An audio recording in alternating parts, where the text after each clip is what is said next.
Welcome to I'm the Best Mom. I trust you all are keeping well and staying safe. I'm the Best Mom. Here we are committed to give you the best of experience from the doctor fraternity, sometimes experts coming from the health and wellness to the psychologist and many more. Now, how a doctor thinks and how you think, and we always carry a butterfly effect with us. Every life is precious and we love to address each one of them who are with I'm the Best Mom and Cover Page Cover Story. Today, we are going to have an interesting topic. And for that, it's very important to understand seizure. Seizures are results of abnormality in functioning of brain. And seizure occurs when there is an chemical changes in the nerve cells. Generally, seizures involve imbalance of both sides of the brain. There usually will be loss of consciousness through child appear awake. In the special edition of Cover Page Cover Story today, we are going to discuss various facts related to seizures, mimics, and the age group approach treatment. To do this event, we have Dr. Anuj Rastogi sir, and he will be taking us with his questions and various discussion we will be having. But today's guest of honor is Dr. Juhi Gupta.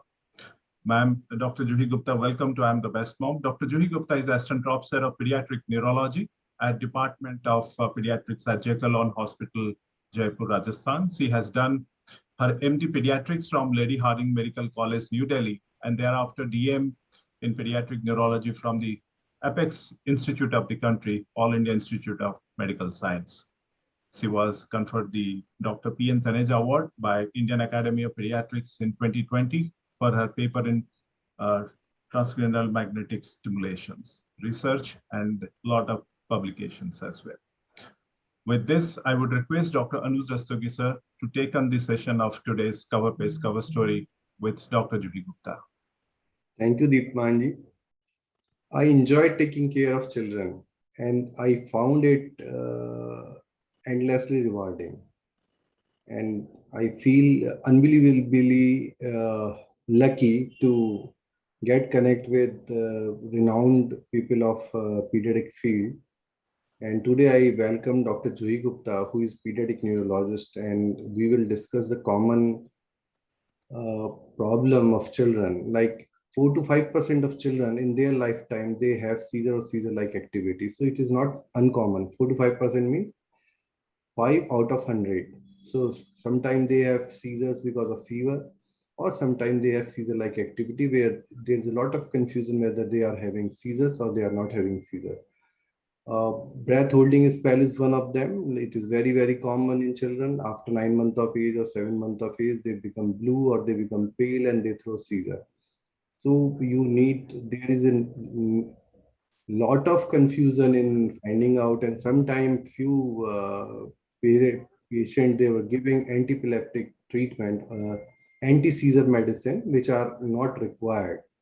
And with the evolution of pediatric subspecialty and pediatric super specialty, we have now better knowledge. Like one very important tool, EEG, which helps us in diagnosing the seizure, a type of seizure.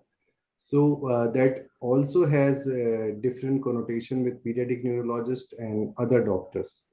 So with the evolution of pediatric neurology, although there are very few pediatric neurologists in the country, but now they have started increasing in number. And the things what we were taking as seizure are not more considered as seizure. There are many conditions in children where they were earlier given anti-seizure treatment. Now, with the evolution of knowledge and evolution of pediatric super specialists like pediatric neurologists, things have changed. So I welcome Dr. Juhi Gupta. So ma'am, can you define what is epilepsy for us? Thank you very much, sir. And at the outset, I would thank the organizers for giving me this opportunity. And so I would start off without taking much time. So the question to me is, can we define epilepsy? So epilepsy is, if we see just the medical terminology, so it is the enduring predisposition of the neurons to have a neuronal abnormal activity. But the international authority to define epilepsy is ILA, International League Against Epilepsy, and that has defined epilepsy under 3 points. So the first point is presence of 2 or more seizures 24 hours apart. That is one, and this is something that we have always been aware of. This is something which is being classically taught, and this is what most of us are very well aware of. The second point and the third point are something that we should also be knowing. The second point is presence of a single seizure, but the tendency or the chances of recurrence are more than 60%. So 60%, why they have taken 60%? So this is an approximate chance of recurrence after having 2 seizures. So even if your child has a single seizure, but because of some abnormality on EEG, on examination, on history, or on the neuroimaging or the MRI, if the chances of recurrence are more than 60%, then at that point itself, you will label it epilepsy and go ahead with treating with anti-seizure medications. The third point is in the definition of epilepsy by ILAE, that presence or identification of an epilepsy syndrome. So let me simplify these 2 points for you. So the second point I said, ki the tendency of having a second seizure more than 60%. So for example, a child is a case of tuberous sclerosis. You see the child first time in your practice, and the child comes to you and you examine the child, and there are all the neurocutaneous markers. The MRI is also suggestive of tuberous sclerosis. And the child has had only 1 episode of seizure. Then at that time, the tendency to throw a second seizure is pretty high. So then you will not wait for a second seizure to label it epilepsy. Rather, on the first episode itself, you would like to start the medications. The third point, the identification of an epilepsy syndrome. So for example, the child has history of spasms and you are identifying the syndrome as West syndrome, then again, you will label it as epilepsy or epilepsy syndrome and go ahead and treat the child. So this is how we see epilepsy in today's era. Doctor Juhi ने बताया कि अगर सिर्फ एक scissor आता है जैसा कि, और जिसमें कोई कारण भी नहीं पता चलता है, तो उस सीजर को हम इग्नोर कर सकते हैं बच्चों में, और अगर सेकंड सीजर आ जाता है वैसा, तो उसके बाद 60% चांस होते हैं उसको एपिलेप्सी डेवलप करने के या एंटी सीजर मेडिसिन देने के। तो ये एक डॉक्टर का जुरिसडिक्शन होता है कि उसको दौरे की दवाई दी जाए या ना दी जाए। बट मोस्टली अगर हम अनप्लान्ड तरीके से चलते हैं, तो जैसे हम पे बहुत सारी बार बच्चे आते हैं, रोजाना मैं अपने क्लिनिक में बच्चे देखता हूँ 4 साल से दौरे की दवाई खाए जा रहे हैं या 5 साल से खाए जा रहे हैं, because they are not aware कितना लेना है, कब तक लेना है, या लेना भी था या नहीं लेना था। तो फर्स्ट ऑफ ऑल डॉक्टर जी ये बताइए कि जो डायग्नोसिस के लिए ईईजी करा जाता है, what is the difference between EEG done by a pediatric neurologist or pediatric neurology clinic and other clinics? Okay, thank you for the question, sir. तो आपने पूछा कि EEG में क्या अंतर होता है अगर EEG बड़ों के न्यूरो के doctor, that is adult neurologist और न्यूरोलॉजिस्ट से कराया जाए, बजाय के पीडियाट्रिक यानी बच्चों के न्यूरो के डॉक्टर से कराया जाए। सर, इसमें मैं पहली बात सबसे जो बात मैं कहना चाहूँगी वो ये है कि EEG somehow is a overused investigation. EEG कभी भी सीजर है या नहीं ये बताने के लिए कायदे में यूज नहीं होनी चाहिए। एपिलेप्सी, मिर्गी, सीजर्स, दौरे, ये एक्चुअली एक क्लिनिकल डायग्नोसिस होता है, और आजकल जब सबके पास स्मार्टफोन्स हैं, हम वीडियो देख सकते हैं उस इवेंट का, तो history, examination and home based videos, इनके बेसिस पर हमें लगभग पता चल जाता है कि हम सीजर से डील कर रहे हैं या नहीं। EEG बस हमें वो चीज कंफर्म करने में हेल्प करता है, और दूसरा कुछ केसेस में जब हमें देखना होता है कि ब्रेन के किस हिस्से से दौरे आ रहे हैं, या जैसे वेस्ट सिंड्रोम मैंने बताया उसमें एक पर्टिकुलर EEG फाइंडिंग होती है, तो बस उतनी ही मदद हमें EEG करता है। दूसरा आपने पूछा कि क्या अंतर होता है, तो कोई भी मशीन, जैसा कि हम जानते हैं कि मशीनों की कुछ सेटिंग्स होती हैं जिन पे उस ग्राफ को रिकॉर्ड किया जाता है, तो वो जो सेटिंग्स हैं वो बच्चों में और बड़ों में कुछ अंतर रखती हैं। और उन सेटिंग्स को अगर बच्चों के हिसाब से किया जाए, मोन्टाजेस एक चीज होती है जिसमें डिपेंड करता है कि किस तरीके से हम रिकॉर्डिंग को ले रहे हैं, तो वो चीजें जो बच्चों के न्यूरो के डॉक्टर रीड करते हैं या देखते हैं, एक्वायर करते हैं रिकॉर्ड, वो बच्चों के लिए सही होता है।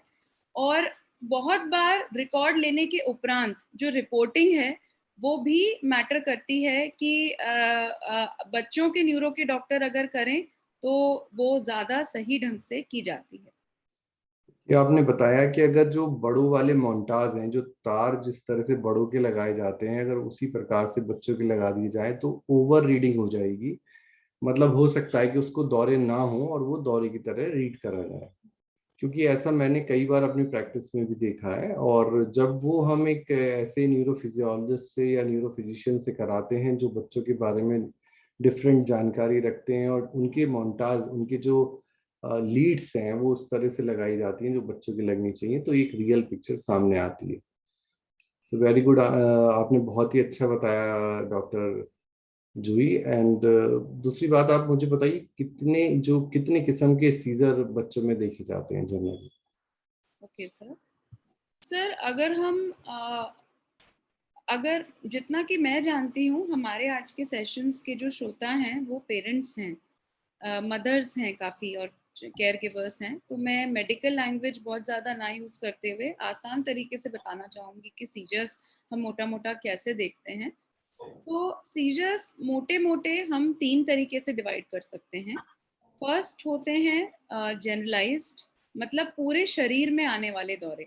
जो एक आम आदमी जब भी दौरा शब्द सुनता है, दौरा, चमकी, मिर्गी, तान, इस तरीके के शब्द हमारे देश में कॉमनली यूज किए जाते हैं।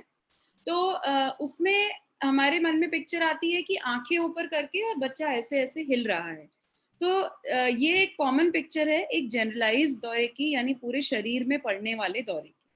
सेकेंड कैटेगरी होती है सर फोकल सीजर्स, मतलब शरीर के एक हिस्से में पड़ने वाले दौरे, यानी एक हाथ एक पैर हिलना, या सिर्फ एक हाथ हिलना, या सिर्फ एक पैर हिलना, या सिर्फ मुंह एक तरफ हिलना। तीसरी कैटेगरी होती है अननोन, मतलब जिसमें पेरेंट्स को क्लियरली नहीं पता है या क्लियरली याद नहीं है या कोई वीडियो रिकॉर्डिंग नहीं है, जिसमें वो बहुत श्योर नहीं है कि किस तरीके से दौरा पड़ा।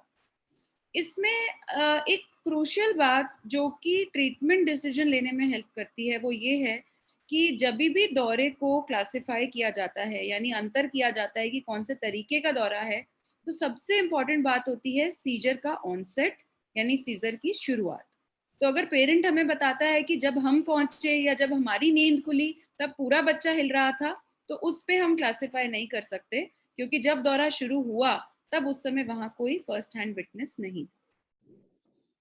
तो ऐसे में आप ईजी की मदद लेंगे कि ये पार्शियल सीजर है या जनरलाइज सीजर है, मतलब ये आधा हिस्से का सीजर है या जनरलाइज सीजर है? क्योंकि जनरलाइज सीजर के लिए आप दूसरी दवाइयाँ यूज करना चाहते हैं और एक फोकल सीजर के लिए दूसरी दवाइयाँ यूज करना चाहते हैं। क्या इसके लिए और इसके अलावा कोई और टेस्ट भी पॉसिबल है? क्या सीटी स्कैन कराना चाहिए, एमआरआई कराना चाहिए, या इन किन केसेस के अंदर ये टेस्ट कराने चाहिए? ओके सर, जैसा कि हमने देखा कि 2-3 तरीके के सीजर्स आते हैं बच्चों में। तो पहले यूजुअल थिंकिंग ये थी कि फर्स्ट सीजर को बहुत इन्वेस्टिगेट नहीं किया जाता था, we used to wait for a second seizure to come, but now the latest recommendations are that even if in the first episode of seizure बच्चे को पहला ही दौरा पड़ा है, लेकिन हमें कुछ पॉइंटर्स मिल रहे हैं, जैसे कि वो सीजर शरीर के एक हिस्से में आया है, बच्चा मानसिक रूप से या विकास जो है बच्चे का वो अप टू डेट, मतलब पूरी तरीके से नहीं है। तो अगर ऐसे कुछ पॉइंटर्स हमें मिल रहे हैं तो हम पहले ही एपिसोड में भी एमआरआई करा सकते हैं।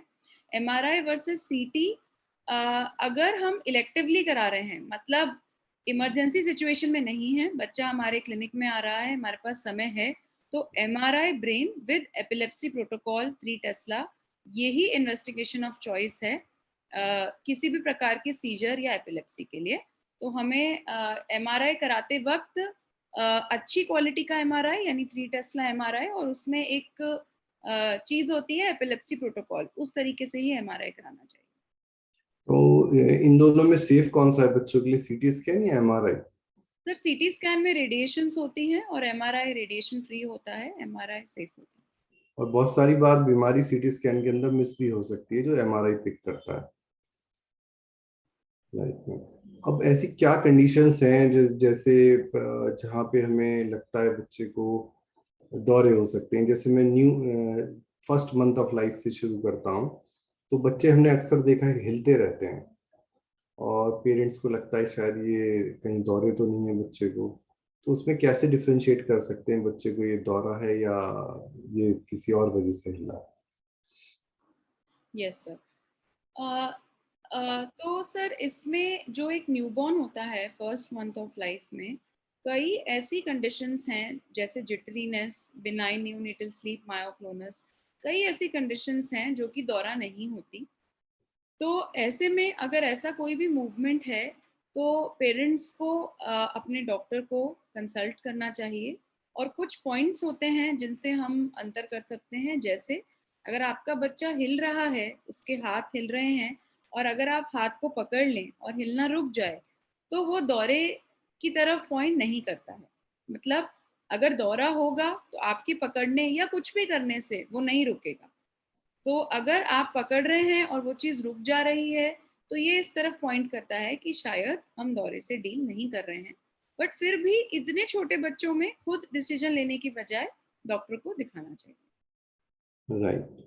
और कुछ बच्चे दूध पीते हुए अपनी गर्दन को पीछे ले जाते हैं, जो हमारी भाषा में सैंडिफर सिंड्रोम कहते हैं। तो वो भी पेरेंट्स को रैचिंग जो है कई बार दौरा लगती है।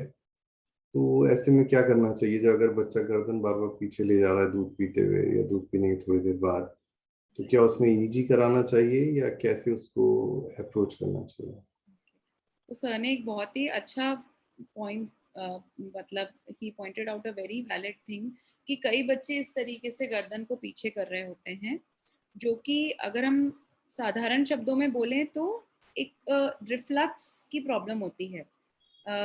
मतलब आप समझिए कि जो हम बड़ों में एसिडिटी, रिफ्लक्स वाली बात बोलते हैं, वो कुछ बच्चों में भी प्रेजेंट होता है। ऐसे केसेस में अगर आपके बच्चे को ऐसी कोई समस्या हो रही है तो घबराएं नहीं, आप उसका एक होम बेस्ड वीडियो बना सकते हैं। वीडियो बनाते वक्त आप उस समय जब बच्चा ऐसा कर रहा है तब उसकी पोजीशन चेंज कर सकते हैं, बच्चे को स्टिमुलेट यानी बच्चे से बात कर सकते हैं, टच कर सकते हैं, और वो होम बेस्ड वीडियो अपने डॉक्टर को दिखा सकते हैं। जो ये चीज़ होती है सेंडाइफर सिंड्रोम जो सर ने कहा, ये क्लिनिकल डायग्नोसिस होता है। तो अगर आपके डॉक्टर आपसे हिस्ट्री ले लें और वीडियो आप दिखा दें और उनका डायग्नोसिस यही है, तो फिर ईजी की रिक्वायरमेंट नहीं होती है। किसी केस में अगर डाउट है तो ईजी की मदद ली जा सकती है। ऐसे में हम ये भी देखते हैं कि बच्चे का वजन कितना बड़ा है, और क्योंकि जो पहला साल है वो ग्रोथ ओरिएंटेड है, उसके अंदर खासकर पहले 3 महीने के अंदर जो बच्चों की ग्रोथ है वो बड़ी प्रिडिक्टेड ग्रोथ है, जिसमें अगर आपका न्यूट्रिशन सही चल रहा है तो डॉक्टर प्रिडिक्ट कर सकता है कि कितने समय में कितना उसका वजन, कितना उसका सिर का नाप, कितना उसकी लंबाई बढ़नी चाहिए। तो उससे भी हम बहुत कुछ गैस कर पाते हैं कि बच्चे की जो प्रॉब्लम है वो उसमें रिफ्लक्स वाली प्रॉब्लम कितनी है या कोई और प्रॉब्लम कितनी है। डॉक्टर जूही, जब बच्चे थोड़े बड़े हो जाते हैं 6 महीने 7 महीने के, तो अक्सर ये देखा गया है हमारे देश में कि वो सांस रोकने लगते हैं और बहुत सारे बच्चे नीले पड़ जाते हैं, उनको दौरा भी आ जाता है।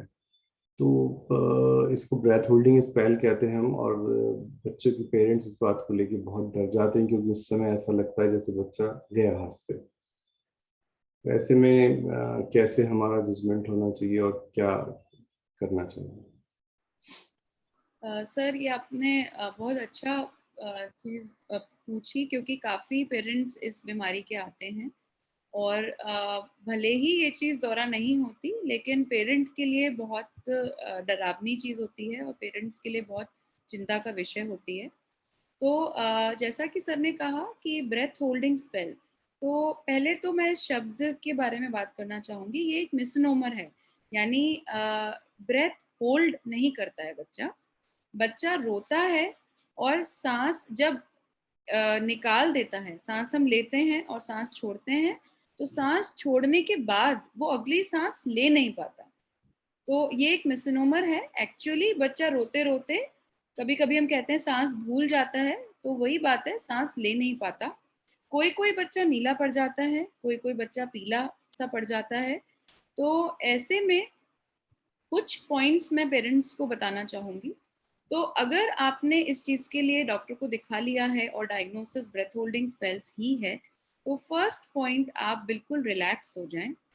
बिल्कुल आप ये समझें कि ये किसी भी प्रकार का दौरा नहीं है, मिर्गी नहीं है, और ना ही इन बच्चों को बड़े होके मिर्गी, दौरा या विकास में कोई समस्या, ऐसी कोई प्रॉब्लम नहीं होती। ये चीज समय के साथ चली जाती है। 50% बच्चों को 3-4 साल तक ये समस्या चली जाती है, और ऑलमोस्ट 100% बच्चों को 6-7 साल तक ये समस्या चली जाती है। ये समस्या यूजुअली, जैसा सर ने बताया, अराउंड 6 मंथ्स टू 1 ईयर में स्टार्ट होती है। कई बच्चों को सेकेंड ईयर ऑफ लाइफ में ये समस्या बढ़ने लगती है, तो इससे घबराएं नहीं। मान लीजिए आपका डायग्नोसिस बन गया है 6-8 महीने पे, और आपने देखा कि साल 1.5 साल में समस्या बढ़ने लगी, तो ये इसका नेचुरल कोर्स है। ये कुछ एपिसोड्स ऐसे बढ़ जाते हैं। आप क्या कर सकते हैं वो ये है कि आप धीरे धीरे ये आइडेंटिफाई करेंगे कि कोई छोटी सी चोट लगने पर, कोई मन की बात पूरी ना होने पर, कोई इमोशनल बात होने पर, बच्चे कई बार ऐसा करते हैं। तो उस चीज की वजह से बच्चे को एक्स्ट्रा पैम्पर ना करें। अगर आप ये सोचें कि हम ऐसा नहीं करेंगे या मन की बात पूरी नहीं करेंगे तो इसको फिर वो हो जाएगा, उस चीज से ना घबराएं, क्योंकि ये एक बच्चों के लिए एक तरीके का सेकेंडरी गेन होता है। अगर आपने उनकी बहुत जिद मानना शुरू कर दिया, बहुत पैम्पर करना शुरू कर दिया, तो ऐसी चीजें और ज्यादा होंगी। तो फर्स्ट चीज, रिलैक्स रहें। सेकेंड चीज, बच्चे की अननेसेसरी डिमांड्स को पूरी ना करें। तीसरी चीज, जब ऐसा एपिसोड हो तो उस समय सारे घर के लोग भाग के ना आए, बस एक जना बच्चे के पास रहे, बच्चे को रिकवरी पोजीशन यानी एक करवट से लिटा लें, और उस समय पे बच्चे के गले में कुछ भी टाइट, अगर कॉलर है, बटन है, उसको खोल दें, और ये चीज अपने आप फिर रिकवर हो जाती है। तो इसके लिए बहुत ज्यादा घबराएं नहीं। और किसी किसी बच्चे में आपके डॉक्टर्स आपको आयरन सप्लीमेंटेशन स्टार्ट करेंगे, उसका भी बेनिफिट देखा गया है। बहुत ज्यादा ये एपिसोड्स होते हैं, इसके लिए फिर कुछ दवाइयां हैं जो कि बाद में स्टार्ट की जाती हैं, जिसके लिए आप चाइल्ड न्यूरोलॉजिस्ट या फिर पीडियाट्रिक डॉक्टर्स से संपर्क कर सकते हैं। थैंक यू डॉक्टर जूही। और जो करीब कुछ बच्चे ऐसे भी होते हैं, जब वो बड़े हो जाते हैं तो कुछ बच्चे एक ही तरफ स्टेयरिंग लुक कर लेते हैं, एक ही तरफ देखते रहते हैं, या कुछ छोटे बच्चे ऊपर की तरफ देखने लगते हैं। तो क्या ये दौरे हैं या कुछ और है? हैं। तो अगर बच्चा ऊपर की तरफ देख रहा है तो ये चीज दौरा भी हो सकती है, और एक चीज होती है बिनाइन टोनिक अपगेज ऑफ इन्फेंसी, मतलब एक सीजर मिमिक होता है, मतलब वो दौरा नहीं होता और बच्चे ऐसा कर रहे होते हैं। अगेन मैं कहूंगी, अगर आपके बच्चे को ऐसी कोई समस्या आपको लगती है, एक होम बेस्ड वीडियो बनाएं। उस वीडियो के दौरान बच्चे को बात करके, छूकर या ध्यान डिस्ट्रैक्ट करने की कोशिश करें, और उस वीडियो के साथ आप पीडियाट्रिक न्यूरोलॉजिस्ट या बच्चों के डॉक्टर के पास जाएं। और बहुत केसेस में वो चीज़ दौरा नहीं होती, बच्चा डिस्ट्रैक्ट हो जा रहा है, वो चीज़ डिस्ट्रैक्शन से खत्म हो जा रही है, उसके ये पॉइंट करता है कि दौरा नहीं है। और अगर ऐसा कुछ नहीं है, ये चीज़ लंबी चलती है, कोई डिस्ट्रैक्शन नहीं होता है, उसके बाद बच्चा सुस्त होता है, डल होता है, लेथार्जिक होता है, ऐसी कोई चीज़ें हैं, तो फिर दौरे की दिशा में हम सोच सकते हैं। राइट। तो आपने बताया कि जो बच्चे इस तरह से, अगर दौरे जो हैं वो रिप्रोड्यूसिबल नहीं है, और दौरे डाइवर्ट करने पे अगर सच में सीजर्स हैं तो वो चेंज नहीं होंगे, और अदर एक्टिविटीज हैं वो चेंज हो जाएंगी। जैसे बहुत बार बच्चे आते हैं, जो पेरेंट्स सोचते हैं वो दौरा कर रहे हैं, और उन बच्चों से कहो कि आप इसे करके बताओ बेटा कैसे होता है, और वो बच्चे अगर करके दिखा देते हैं तो फिर वो दौरे नहीं है। बिकॉज दौरे एक इन्वॉलेंट्री मूवमेंट है जो आप चाह के भी प्रोड्यूस नहीं कर सकते हैं। और डॉक्टर जूही, कुछ बच्चे रात में डर जाते हैं, डर के उठ जाते हैं, कांपने लगते हैं। तो ऐसे बच्चों को, जैसे हमारी भाषा में नाइट टेरर कहते हैं, उसके लिए क्या आप पेरेंट्स को बताना चाहेंगे? राइट। तो जैसा कि बड़े लोगों को कभी कभी हम उठ के बोलते हैं कि आज हमने एक बुरा सपना देखा, तो जैसे ये जो बुरा सपने वाली चीज है, ये बच्चों में भी होती है। मोटे मोटे दो प्रकार होते हैं, नाइट मेयर और नाइट टेरर। ये डिपेंड करता है कि स्लीप की कौन सी स्टेज में बच्चे को ऐसा हो रहा है। बट मोटी मोटी समझने की बात यह है कि अगर आपके बच्चे को बच्चा आपका बुरा सपना देख के उठा या डर गया या जैसे सर ने बताया शिवर करने लगा, कांपने लगा, अगर ऐसी कोई भी चीज होती है तो वो नाइट टेरर, नाइटमेयर या फिर एक तरीके की एपिलेप्सी होती है, नॉक्टर्नल फ्रंटल लोब एपिलेप्सी। ये तीनों ही पॉसिबिलिटीज होती हैं। इनका डायग्नोसिस ज्यादातर केसेस में क्लिनिकल होता है। तो ऐसे में हम हिस्ट्री पूछते हैं। तो फर्स्ट चीज है, अगर बच्चा उस सपने को पूरा याद कर पाए, सुना पाए, पूरी बात बता पाए कि हाँ मैं डर के उठ गया था, तब मम्मी पानी लाई थी, अगर उसकी मेमोरी में ये सब चीजें साफ हैं तो ये नाइटमेयर है, दौरा नहीं है। दौरे की स्थिति में जो इवेंट होगा वो बच्चे को याद नहीं। सेकेंड चीज, अगर बच्चा बहुत ज्यादा मोटर मूवमेंट्स कर रहा है, मतलब बहुत ज्यादा हिल रहा है, बहुत शिवर कर रहा है जैसा सर ने बोला, काफी वॉयलेंट हो रहा है, उस केस में दोनों पॉसिबिलिटीज हो सकती हैं।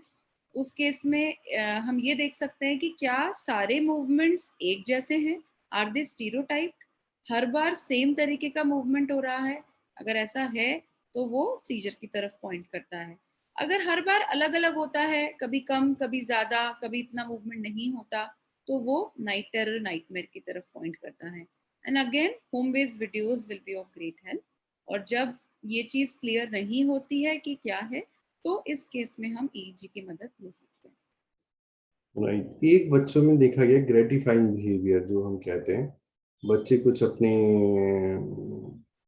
एक स्टीरियोटाइप मूवमेंट करते हैं, जैसे अपनी थाई आपस में रगड़ते हैं या बिस्तर के ऊपर हिलते हैं। तो ऐसे इसको कैसे एक्सप्लेन करेंगे, what should we do for it? Okay, तो जैसे हमने इससे पहले वाले एग्जाम्पल में देखा, इसी प्रकार जैसे अडल्ट्स में, बड़ों में मैस्टरबेशन होता है, उसी तरीके से बच्चों में भी ऐसी एक चीज होती है जिसको बोलते हैं, सर ने कहा, ग्रेटिफाइंग डिसऑर्डर।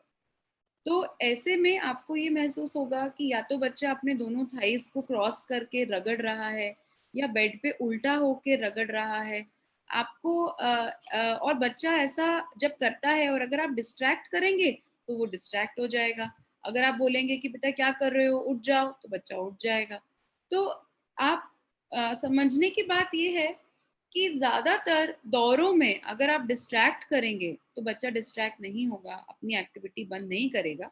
तो अगेन ऐसी कोई चीज होती है तो आप वीडियो बना के दिखा सकते हैं, और ये चीजें भी टाइम के साथ साथ चली जाती हैं। राइट। अच्छा, कुछ बच्चे अपनी तरह तरह के मूवमेंट्स करते हैं, कंधे उचकाते हैं या गर्दन बार बार झटका देते हैं, तो इस प्रॉब्लम को क्या कहेंगे? क्या ये भी दौरे होते हैं? ओके, तो जैसा सर ने करके दिखाया कि कुछ बच्चे कंधे को इस तरीके से करना या गले से आवाज निकालना अक्सर ये आवाज निकालना पूरे दिन में एक ही तरीके की बार बार, तो इनको टिक्स कहते हैं। तो ये भी दौरा नहीं होती हैं, ये एक अलग चीज होती है, जो कि दौरे की तरह लग सकती है, लेकिन ये एक अलग डिसऑर्डर है जिसको टिक्स बोलते हैं। और इनका इलाज पूरी तरह संभव है। इनके इलाज में मेन चीज होती है behavioural therapy, cognitive behavioural therapy, CBIT, and कुछ दवाइयाँ होती हैं। तो अगर आपका बच्चा ऐसा कर रहा है तो इस चीज को मैं कहूंगी कि इग्नोर ना करें कि हाँ ये तो इसकी हैबिट है, ये तो और बच्चे भी करते हैं। इस चीज को डेफिनेटली आपको दिखाना चाहिए, और ये दौरा नहीं होता। ओके। क्या बच्चों में ये सब कुछ इवेंट, इस टाइप के इवेंट कुछ साइकोलॉजिकल प्रॉब्लम से या फंक्शनल इवेंट की वजह से भी हो सकते हैं? यस सर, एक्चुअली जब से ये चीज़ें साइकोलॉजिकल प्रॉब्लम्स की वजह से होती हैं, और जब से हमने इस पैंडेमिक को फेस किया है, लॉकडाउन हुआ है, बच्चों के स्कूल्स बंद हुए हैं, स्क्रीन टाइम बढ़ा है, फ्रेंड से मिलना बंद हो गया है, तब ये चीज़ें और बढ़ गई हैं। तो समझने की बात यह है कि बहुत बार बच्चों में ऐसे इवेंट्स एक्चुअली अंदर बैठी किसी स्ट्रेस का मैनिफेस्टेशन होते हैं।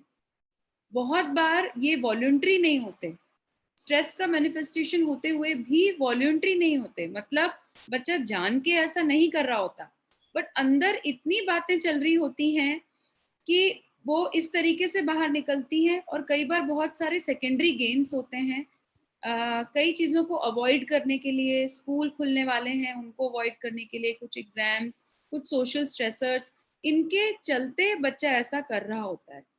और एज अ चाइल्ड न्यूरोलॉजिस्ट मैं कहूँगी कि दौरों को ट्रीट करना फिर भी आसान है, हम दवाई दे सकते हैं, बड़े सारे ऑप्शंस होते हैं, बट ऐसी चीज़ों को ट्रीट करना थोड़ा मुश्किल होता है। और इसमें सबसे बड़ी चीज़ जो हमें चाहिए वो ये है आप लोगों का, यानी पेरेंट्स का अंडरस्टैंडिंग, पेरेंट्स का कोऑपरेशन, क्योंकि इसमें थेरेपीज में समझने में बहुत समय लगता है, और जिसके लिए ज़रूरी है कि पेरेंट ये ना करे कि जैसे आपको डॉक्टर ने बता दिया कि ये लग रहा है कि शायद साइकोलॉजिकल है, शायद स्ट्रेस के कारण है, तो हम सोचे कि ये डॉक्टर तो बेकार है, इनकी समझ में नहीं आया, और हम अगले डॉक्टर के पास जाएं। हमें कुछ समय लगेगा, डॉक्टर को भी और थेरेपिस्ट को भी और पेरेंट्स को भी, तो हमें कुछ समय देना चाहिए इस चीज को समझने के लिए, और डॉक्टर के साथ साथ चल के इस चीज को सॉल्व करने की कोशिश करनी चाहिए, बजाय कि एक से दूसरे डॉक्टर को जाने की। राइट, ये बड़ा कॉमन है। जैसे ही डॉक्टर पेरेंट्स से ही कहते हैं कि एक साइकोलॉजिकल प्रॉब्लम लग रही है, कोई बात है जो ये महसूस कर गया है बच्चा, ये किसी बात को लेके परेशान है, वो इमीडिएटली डॉक्टर से उनका ट्रस्ट खत्म हो जाता है। कहते हैं ये बच्चा ऐसा है ही नहीं, ये तो बहुत कहना मानने वाला बच्चा है, पढ़ने में बहुत अच्छा है। और जबकि इस समय लॉकडाउन के बाद ये प्रॉब्लम, अब जब से दोबारा स्कूल खुलने लगे, ये प्रॉब्लम बहुत ज़्यादा बढ़ गई है। और आए दिन हम पे ऐसे बच्चे आते हैं जिनके सिर में दर्द हो रहा है, या वो तेज तेज सांस लेने लगते हैं, या दौरे जैसी हरकतें करने लगते हैं। तो पेरेंट्स को बहुत ज़रूरी है समझना कि बच्चों को स्कूल जाने की आदत खत्म हो गई है और वो वहाँ बैठ के पढ़ने में बहुत असहज पा रहे हैं। तो इसके लिए थोड़ा सा आपको भी समझना होगा और डॉक्टर्स के साथ कोऑपरेट करना होगा। डॉक्टर जी, इसके अलावा कोई और आप सीजर मिमिक, जैसे माइग्रेन के अंदर कई बार आधा हिस्सा चलना बंद हो जाता है, या इस टाइप की कोई और बीमारी बताना चाहेंगे आप? Yes sir. तो जैसा कि सर ने कहा कि माइग्रेन, तो माइग्रेन जैसा हम जानते हैं, हम आम भाषा में इसको आधा सीसी का दर्द कहते हैं, आधे सर का दर्द कहते हैं, और बड़ों में काफ़ी कॉमनली ये बीमारी डायग्नोज की जाती होती है। तो ये बीमारी बच्चों में भी काफ़ी कॉमन है, बच्चों में भी काफ़ी कॉमन हेडेक का कॉज माइग्रेन होता है।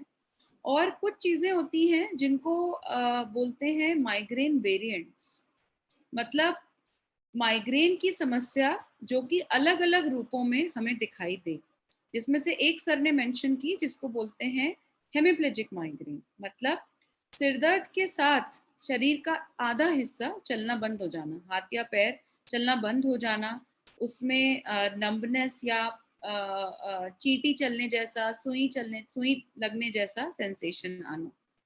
तो अगर आपके बच्चे को ऐसे एपिसोड्स हो रहे हैं जिसमें कुछ सेकंड्स या मिनट्स के लिए आधा हिस्सा चलना बंद हो जाता है और फिर वो ठीक भी हो जाता है, और उनके साथ सिरदर्द भी होता है या कई एपिसोड्स में सिरदर्द नहीं भी होता है, तो दैट मीन्स ये भी एक माइग्रेन वेरिएंट हो सकता है, और इसके लिए हमें दिखाना चाहिए। दूसरा एक कॉमन माइग्रेन वेरिएंट है बिनाइन पोजिशनल वर्टाइगो, बीपीवी। इसमें बच्चों को कुछ बच्चों को चक्कर जैसा महसूस होता है, और चक्कर में बहुत बार बच्चे ये नहीं कहते आके कि हमें गोल गोल घूमता दिख रहा है, कभी कभी वो कहेंगे कि हमें चीजें अपनी ओर आती दिख रही हैं। और जो बहुत छोटे बच्चे होंगे वो तो इतना भी नहीं बताएंगे, उनके पेरेंट्स कहेंगे कि बच्चा एकदम से डरा हुआ लगता है, हमसे आके चिपक जाता है, उस समय चेहरे पे कुछ डर होता है, और फिर ठीक हो जाता है। तो अगर आपके बच्चे को भी ऐसे एपिसोड्स हो रहे हैं कि बीच बीच में हल्का सा चक्कर सा आता है और फिर ठीक हो जाता है, या कुछ देर डरा हुआ लगता है, आपसे आके चिपक जाता है फिर ठीक हो जाता है, तो ये भी एक प्रकार का माइग्रेन वेरिएंट हो सकता है जो कि दवाइयों के द्वारा ट्रीटेबल है। इसके लिए हमें दिखाना चाहिए। एक बिनाइन पोजिशनल वर्टाइगो बहुत कॉमन है, जैसा कि अभी आपने माइग्रेन के साथ बताया। और उसमें बहुत बच्चे जो बड़े होते हैं एकदम कंप्लेन करते हैं कि मुझे घूम रहा है, सब कुछ घूम रहा है। तो पेरेंट्स उसे भी कई बार, क्योंकि बच्चों में बिनाइन पोजिशनल वर्टाइगो की अवेयरनेस कुछ ज़्यादा नहीं है, तो कई बार वो बच्चे को दौरे की तरफ सोचने लगते हैं। तो उसका भी ट्रीटमेंट मौजूद है, और ये माइग्रेन की तरह ही मिलती जुलती बीमारी है, जिसको 2-3 दिन की दवाई से ही ठीक करा जा सकता है। तो बच्चों के बारे में आप बिल्कुल एकदम से डिसीजन ना लीजिए। ये हमारा आज की जो डिस्कशन है उसका मैसेज है। डॉक्टर जूही, कुछ बच्चों के लिए जो लॉकडाउन हुआ है उससे साइकोलॉजिकल इवेंट और या फंक्शनल इवेंट्स बढ़ गए हैं। इवन आज एक लड़की ने बहुत मेरी क्लिनिक पे आई और 3 दिन से स्कूल जा रही थी। उसने बहुत चीखना चिल्लाना शुरू कर रखा था। कभी कह रही थी मुझे कुछ दिखाई नहीं दे रहा है, और मैंने उसे बहुत काम करने की कोशिश करी। उसके बाद बोली मुझे कुछ सुनाई नहीं दे रहा है। और उसकी इवेंट ये थी कि स्कूल गई है वो 2 दिन, और स्कूल में सिर दर्द हुआ, नेक्स्ट डे फिर सिर दर्द हुआ, और 3 दिन से वो सोई नहीं थी। तो आप कुछ लाइफस्टाइल मॉडिफिकेशन सजेस्ट करना चाहेंगी बच्चों को, खासकर इस पेंडेमिक के बाद, जो उनके लिए हेल्पफुल रहे और नए इस तरह के नए बच्चे ना शुरू हो पाए ऐसी कंप्लेंट के साथ? राइट। तो सबसे इम्पोर्टेंट चीज़ है स्क्रीन टाइम। अब जबकि स्कूल खुलने लगे हैं तो स्क्रीन टाइम कम होना चाहिए। एजुकेशनल एक्टिविटी के अलावा minimum screen time WhatsApp YouTube कम से कम होना चाहिए। सेकंड पॉइंट है नींद। बच्चों में 7 से 9 घंटे की नींद रिकमेंडेड है। बड़े बच्चों में ये मैं बता रही हूँ, छोटे बच्चों में और ज़्यादा नींद रिकमेंडेड है।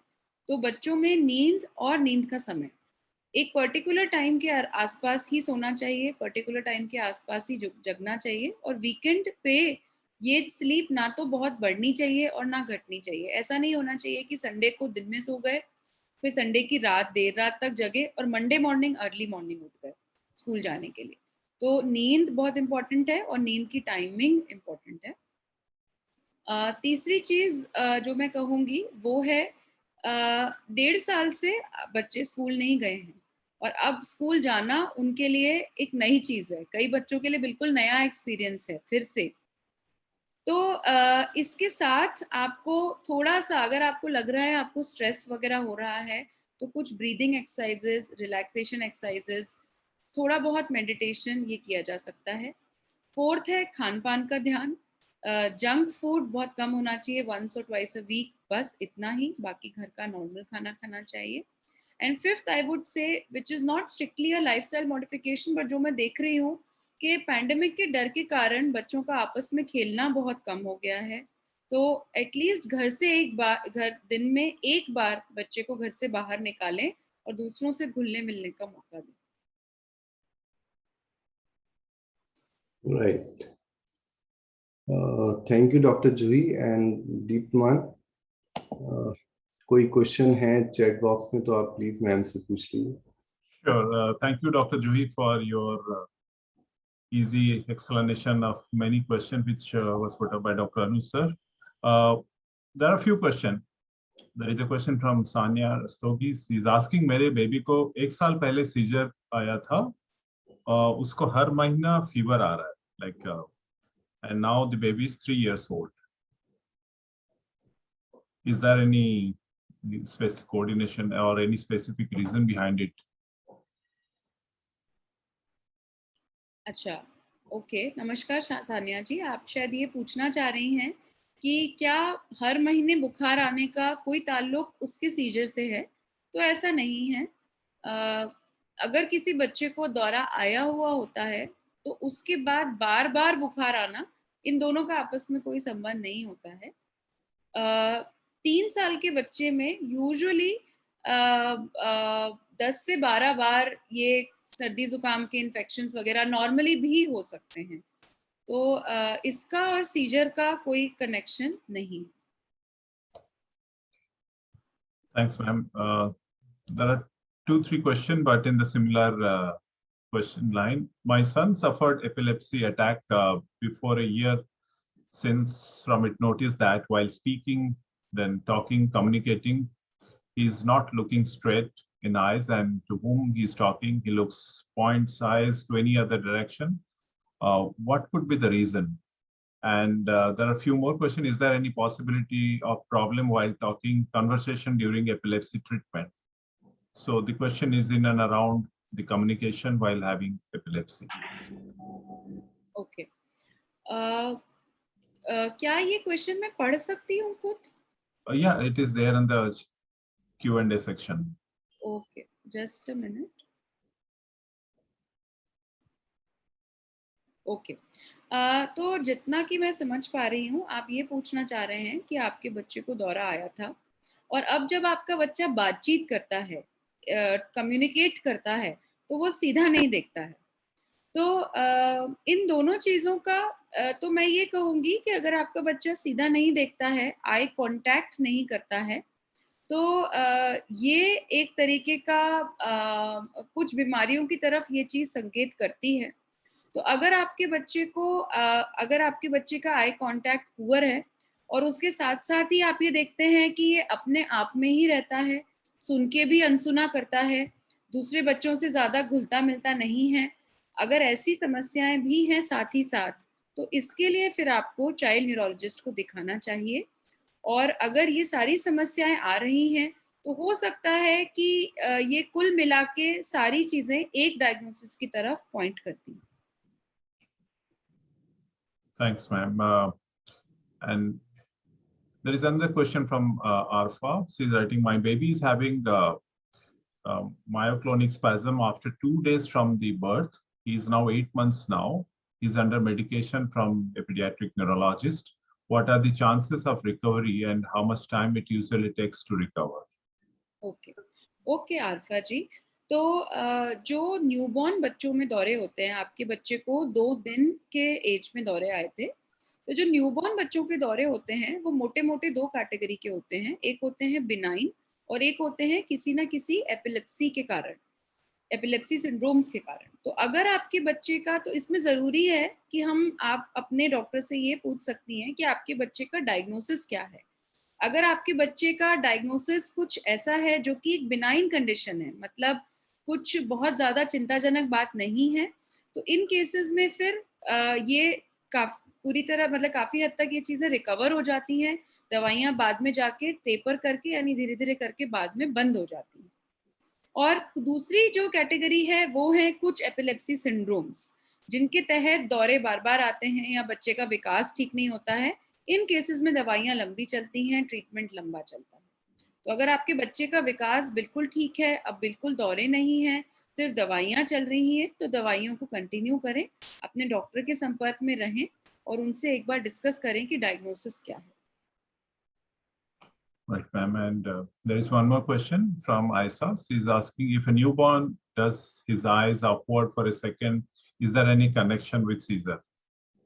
ओके तो जैसा कि हमने पहले भी डिस्कस किया था, पहले तो एक चीज मैं आपको बताना चाहूंगी कि जब बच्चा पैदा होता है तो तुरंत उसका फिक्सेशन नहीं आता। मतलब जैसे अगर हम किसी से बात करते हैं तो हम नजर टिका सकते हैं, हम चीजों पे, लोगों पे नजर टिका सकते हैं, जिसको कहते हैं फिक्सेशन। ये जो चीज होती है ये बर्थ के तुरंत बाद नहीं आती है। तो न्यूबॉर्न में शुरुआती कुछ दिनों या हफ्तों में बच्चे को फिक्सेशन ही नहीं होता है। तो अगर आप ये उम्मीद करें कि वो आपकी तरफ देखे या चीजों की तरफ देखे, तो कई बार ये नॉर्मली भी नहीं होता। तो हो सकता है कि अभी आपके बच्चे का फिक्सेशन नहीं आया है और इसीलिए बच्चा नजर ना टिकाकर उसको ऊपर कर ले रहा है। बट फिर भी अगर ये चीज बार बार हो रही है तो एक बार आपको अपने डॉक्टर को दिखाना चाहिए। एक बच्चों को सोते हुए बहुत झटके आते हैं, इवन बड़ों को भी आते हैं, एकदम जर्क आता है, तो वो एक बिनाइन फिनोमेना है। और अगर उठने के बाद ऐसे जर्क आ रहे हैं तो वो एक सीरियस फिनोमेना है, जिसके लिए हम ईजी कराते हैं या माइक्लोनिक एपिलेप्सी के बारे में, जो बिनाइन माइक्लोनिक एपिलेप्सी के बारे में सोचते हैं। तो ये कंडीशन के ऊपर डिपेंड करता है, और आप उसके लिए अपने बच्चों के डॉक्टर से मिलें, वो जरूरत समझेंगे तो आपको पीडियाट्रिक न्यूरोलॉजिस्ट से मिलवाएंगे या दिखवाएंगे। और अगर आपके शहर में पीडियाट्रिक न्यूरोलॉजिस्ट है तो आप डायरेक्ट पीडियाट्रिक न्यूरोलॉजिस्ट को जा सकते हैं। जैसे सर ने डिस्कस किया अबाउट ये मायोक्लोनिक जर्क्स, तो मैं कुछ स्लाइड्स दिखाना चाहूंगी इससे रिगार्डिंग। मे आई सर? या प्लीज।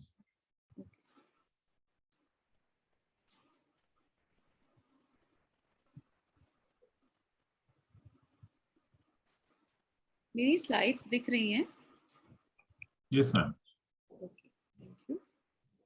तो जैसा कि हमने अभी तक डिस्कस किया था कि जो सीजर मिमिक्स हैं, यानी दौरे की जैसी होने वाली चीज़ें जो कि दौरा नहीं है, ये कई सारी होती हैं और इनको उम्र के हिसाब से बांटा गया है। पहले साल में हम देख सकते हैं, सर ने अभी कहा बिनाइन स्लीप मायोक्लोनस यानी नींद में लगने वाले झटके, मैं इसका एक वीडियो भी आपको दिखाऊंगी। जिट्रीनेस जैसा हमने डिस्कस किया था कि हाथ वगैरह हिलते रहते हैं। शडरिंग अटैक्स, इसका भी मैं एक वीडियो आपको दिखाऊंगी। ब्रेथ होल्डिंग स्पेल्स और सेंडाइफर हम डिस्कस कर चुके हैं। और एक अनकॉमन रेयर कंडीशन होती है hyper एक्टेक्सिया।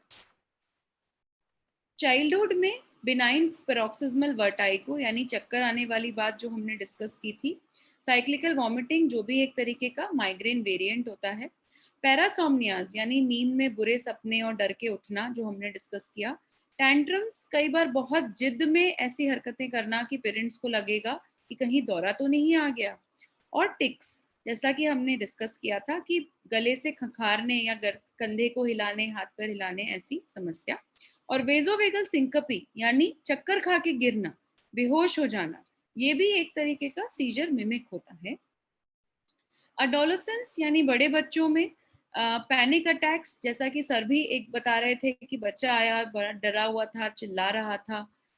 Narcolepsy, cataplexy, hemiplegic migraine जिसके बारे में हमने बात की। PNEs, paroxysmal non epileptic events यानी हमने जो अभी साइकोलॉजिकल फंक्शनल इवेंट्स की बात की थी।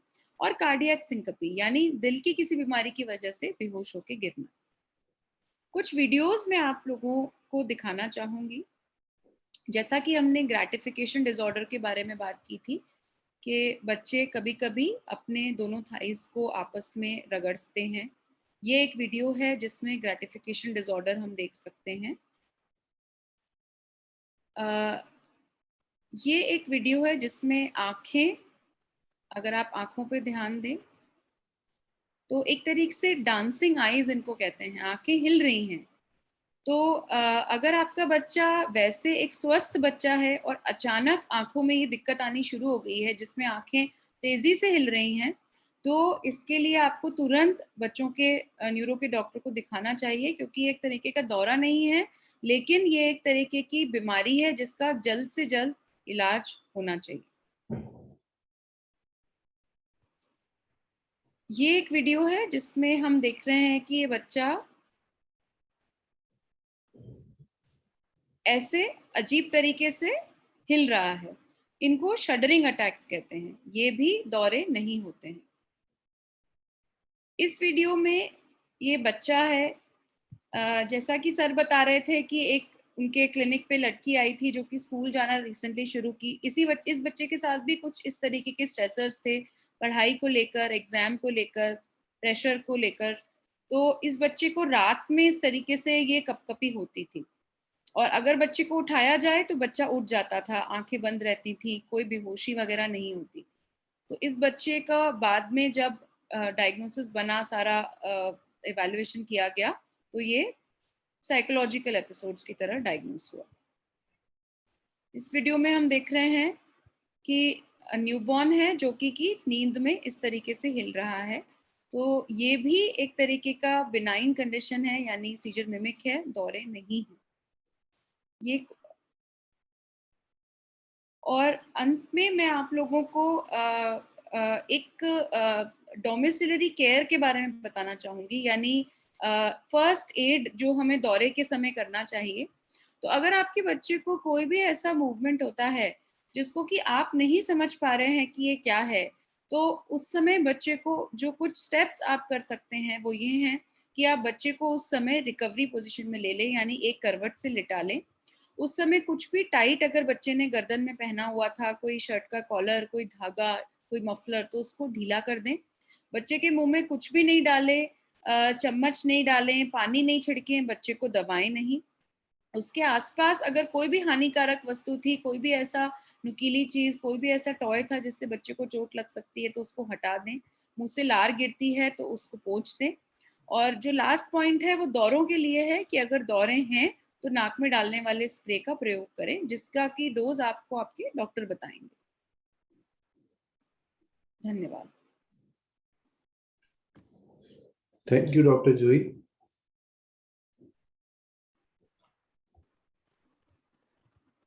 Hello. Yeah, thank you, Dr. Jui and Dr. Anu sir. There is no more question from the attendees as of now. I believe you have covered quite a lot of answer to their queries as well. And it was indeed a pleasure having you today and passing on the information to all the attendees. Dr. Anuj sir, any other message to the attendees today? First of all आप EEG के basis पे diagnosis ना बनाएं, आप अपने बच्चों के doctor को दिखाएं. कई बार सिर्फ सिंपल कैल्शियम डेफिशिएंसी, क्योंकि हमारे यहाँ काऊ मिल्क पीने का बहुत रिवाज है और उनमें कैल्शियम फॉस्फोरस का जो रेशियो है वो बहुत डिस्टर्ब होता है और अक्सर उनको हाइपोकैल्सिमिक सीजर बच्चों को हो जाते हैं.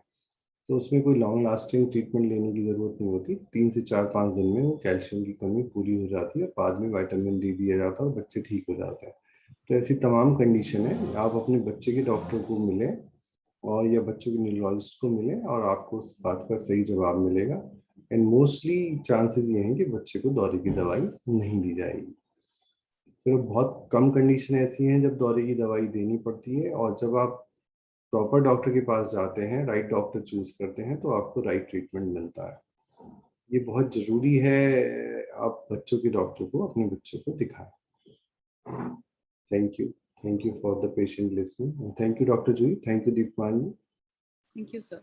Very much, sir. Thank you. Thank you so much, and thank you all the attendees. Have a wonderful night. Thank you, Dr. Thank you.